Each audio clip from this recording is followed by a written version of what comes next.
Bonjour les 3e 7, je suis ravie d'apprendre que vous appréciez mes vidéos YouTube. Alors, je vais reprendre là où je me suis arrêtée hier. Donc, question A, vous deviez me citer un produit agricole des Cévennes. Il fallait me dire qu'il s'agit ici donc du pélardon qui est un fromage de chèvre. Quelle est l'histoire de ce produit agricole? Donc le texte nous dit en fait que c'est l'un des plus vieux fromages de chèvre d'Europe, qu'on retrouve sa trace depuis la nuit des temps, comme en témoignent des récits des poètes et des conteurs. Donc il est fabriqué depuis des siècles en Languedoc. Bon, ok. En quoi ce produit est-il protégé? Il fallait me dire que c'était en fait une AOC ou alors AOP, la différence en fait étant que AOC c'est un label français et AOP c'est un label européen. Je vous rappelle que pour avoir l'appellation AOC, il faut en fait que toutes les étapes de fabrication d'un produit soient réalisées dans une seule zone géographique. Donc c'est un gage de qualité. Donc ici, quel est l'atout des Cévennes? C'est que dans les territoires ruraux, en fait, on revalorise, on revitalise certains espaces grâce à la valorisation de savoir-faire locaux anciens. Donc ici, ce fameux fromage de chèvre. Donc c'est donc une agriculture qui est en renouveau. Autre chose, alors ça je vais accélérer, on va pas forcément lire le texte, je vais vous l'expliquer rapidement à l'oral. On a ici en fait l'exemple d'un ingénieur qui s'installe dans une région rurale, donc dans une région de très faible densité. Et puisqu'il quitte en fait la grande ville, il quitte Paris pour s'installer en zone rurale, éloignée des grandes villes. On dit que c'est un néo-rural. Attention à ne pas confondre avec un périurbain. Le périurbain, je rappelle qu'il habite à proximité relative d'une grande ville. Donc le périurbain appartient à l'aire urbaine. Là, c'est pas du tout le cas, donc il est éloigné en fait de la grande ville, il est éloigné de l'aire urbaine. Je vous ai mis ici la leçon, vous la recopierez donc proprement dans votre cahier. Donc là c'est fini, on arrête d'écrire, enfin il n'y a plus rien en dessous. Donc je vous ai mis que ce patrimoine naturel et culturel permet en fait de développer des activités touristiques et de loisirs. C'est un tourisme vert et que c'est une agriculture en renouveau et ça permet également, donc ces faibles densités permettent des dynamiques résidentielles, c'est ce que je viens d'expliquer, donc les néo-ruraux, qui s'installent dans les Cévennes parce qu'en fait ils quittent le calme, ils quittent le stress et l'agitation de la ville pour s'installer dans le calme et pour profiter de la qualité de vie qu'offrent les faibles densités.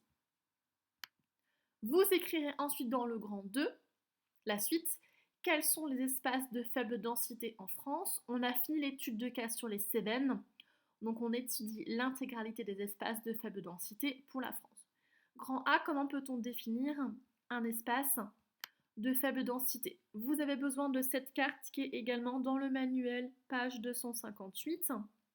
On regarde ensemble attentivement la légende. On voit que en jaune donc, sont représentés les espaces dans lesquels la densité est supérieure à 30 habitants par kilomètre carré.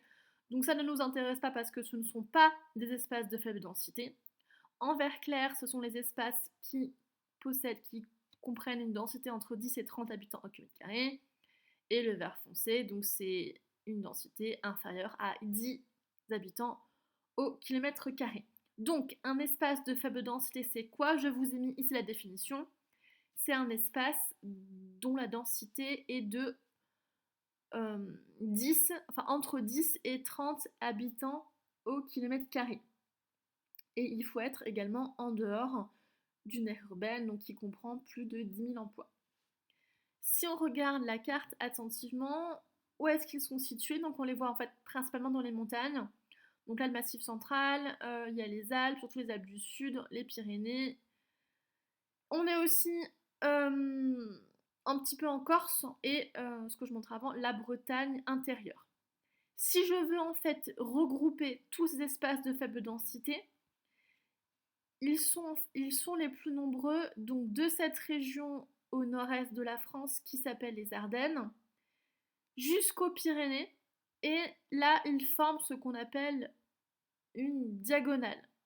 Donc c'est ce qu'on appelle en géographie la diagonale du vide, qui sont donc des territoires qui sont moins peuplés que la moyenne française Et donc ils forment une bande qui traverse tout le pays, du nord-est jusqu'au sud-ouest. Donc on a donc la fameuse forêt des Ardennes, ça correspond aussi aux Landes, donc on a la Champagne. Attention, dans cette diagonale du vide, ça ne veut pas dire qu'il n'y a aucune activité. Par exemple, si je prends l'exemple de la Champagne, c'est une région qui est fortement connectée à l'Europe et à la mondialisation parce qu'on commercialise une production agricole renommée. De plus, dans cette fameuse diagonale du vide, il y a également des agglomérations d'une taille non négligeable, comme par exemple Reims. Et dans la ville de Reims, on trouve des services de haut niveau, comme par exemple une université. D'autres, au contraire, sont en déprise. Par exemple, je pense à des territoires dans le massif central.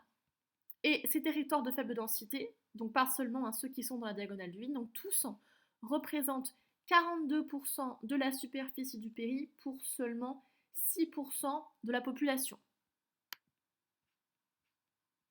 Non, la diagonale du vide. Et je vous demande, s'il vous plaît, de bien vouloir inscrire dans votre cahier cette leçon. Et demain, je continuerai la suite en vous montrant qu'il y a des espaces de faible densité qui sont plus ou moins dynamiques. Voilà, merci beaucoup de m'avoir écouté ce matin.